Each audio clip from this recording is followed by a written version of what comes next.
Hello, Plano ISD community. This morning, we joined school district leaders from across Texas to educate our communities and legislators about the impact of inflation on school funding.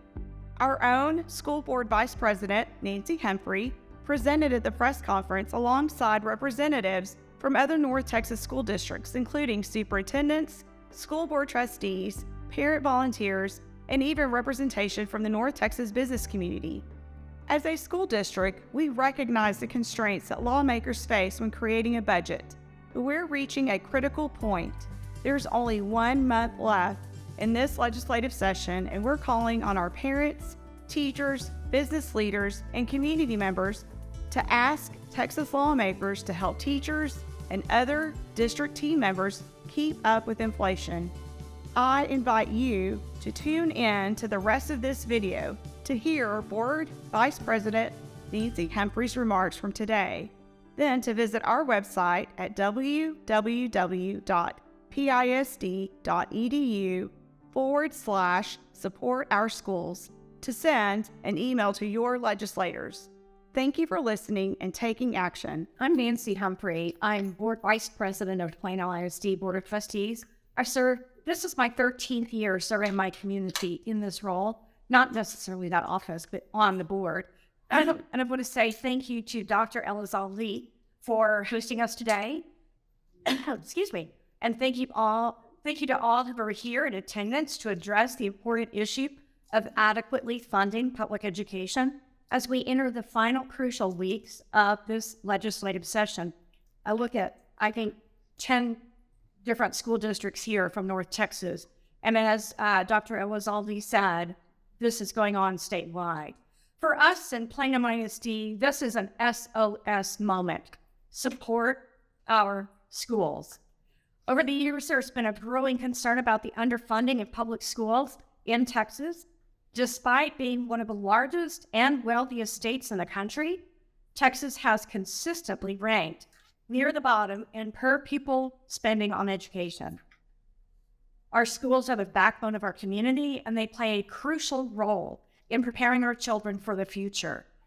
However, the state of Texas has not kept up with its school allotment, and it doesn't coincide with the compounded inflation that we've experienced in the last 4 years. As difficult as the Texas school finance system is to understand, and I promise you it's very complex, and I think that might be intentional, everyone needs to know that school districts do not receive more funding when property values increase. That seems intuitive, but it's not.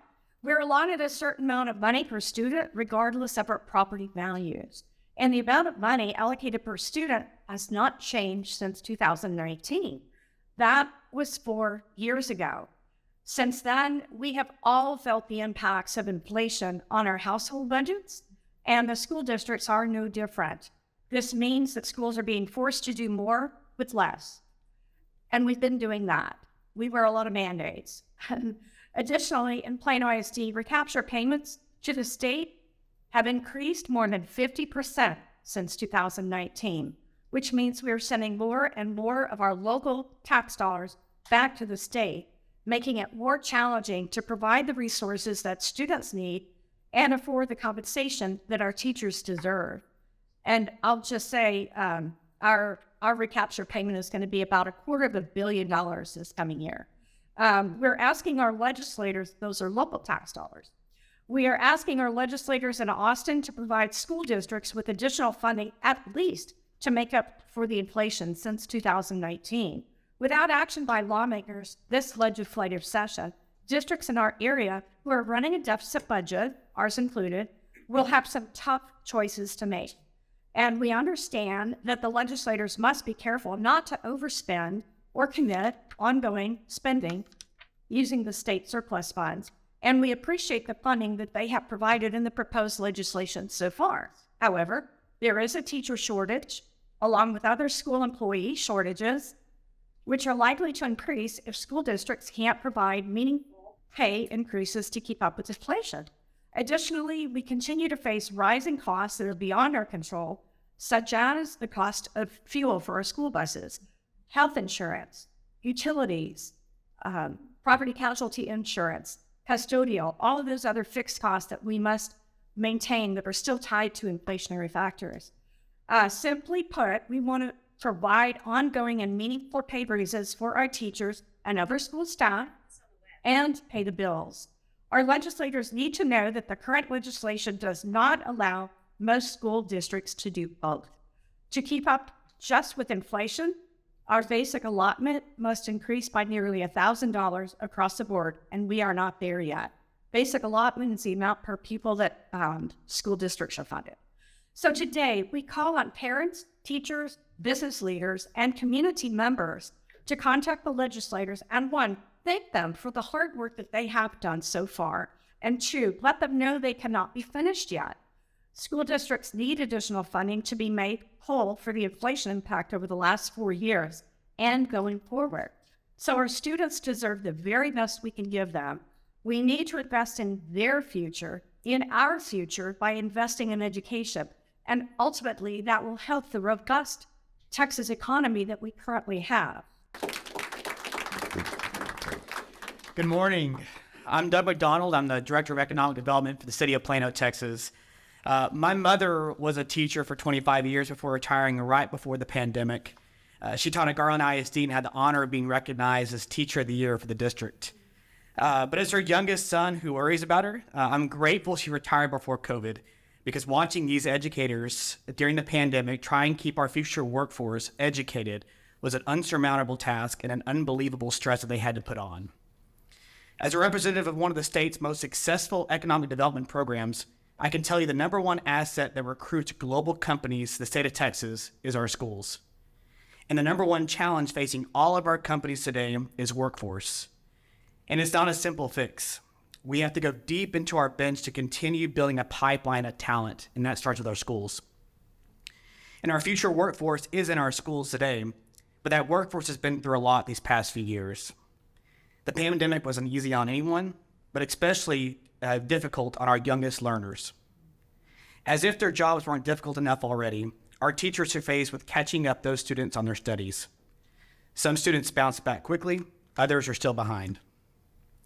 In addition, in pockets of poverty, there has been high mobility among families, meaning that they have moved from place to place, and that movement and lack of stability only adds to the challenges that their children face. So when we talk about the team of individuals working with our schools, we need to recognize the difficult challenge they all have at this moment in time. As Texans, we need to do all we can to help keep up with the rising cost of inflation. When we don't recognize these challenges and address them, our educators and our support staff will seek other employment to better provide for their families. And right now, we cannot afford to let that happen, and that's why I'm here today. We want Texas to continue to be the state that appeals to businesses and promotes economic growth. We believe in our teachers, our counselors, librarians, principals, nurses, custodians, food service staff, 7th grade reading teachers like my mother, and many others who work day in and day out to help our future workforce be prepared for the world of tomorrow. One that I hope that Texas will continue to be the economic engine that it is today. On behalf of the city of Plano, thank you so much to all the educators who are here today, to our trustees who volunteer their time on leadership and guidance, and we ask everyone to join us in contacting the legislator to urge them to support our public schools. We appreciate all the hard work our legislators have done today and know they have constraints. We also know that our public schools are the foundation of our workforce today and in the future, and that shortchanging schools now will not bode well for the state's future economic stability and growth. Our students have made some progress since the pandemic, and we desperately want that to continue. So investing in our public schools will help all Texans. Thank you so much for this opportunity. Thank you to everyone here behind me, and it's a great honor to be here, and I appreciate the effort that this group has been making.